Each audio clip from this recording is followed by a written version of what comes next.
started so well, didn't it? I mean, coming out against Currie, tough game last week, you must have been pretty pleased at the guys fronting up. Yep, started really well, 17, I think it was 17-0 up. Yeah. And then we conceded the first score, and psychologically I think what drifted into their minds was, okay, the inevitable is going to happen, rather than realising that we are still 17-5 up and it's about turning the screw and trying to apply pressure back on them again. But I think the defensive intensity that we brought in the first 20 minutes started to drop off when disbelief started to creep in.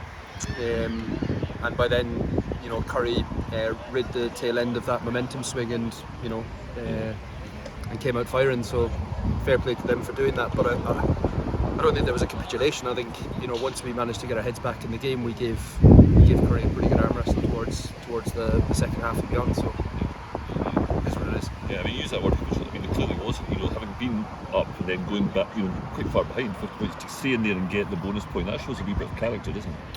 Absolutely, and we talked about it in there that, you know, with the pre-season that we had, if you'd given me two bonus points in the first two league games against, you know, the top two from last year, I'd have bitten your hand off. I think where the disappointment is when you see the second half against Mar and the first 20 minutes and spells in the second half here.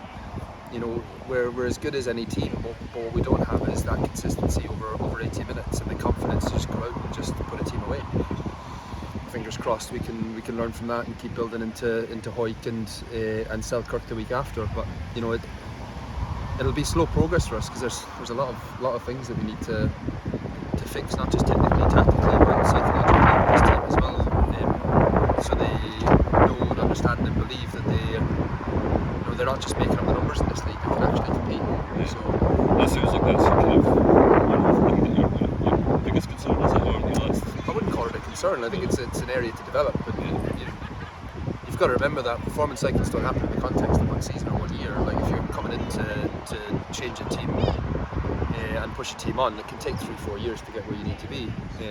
These guys are 2 games into that stretch really. So you know we've got to give them a little bit of a break in terms of what we're expecting of them. But at the same time, there's a little bit of me that needs to expect a little bit more of themselves based on what they can do. Their capacity and their capability to play rugby is there.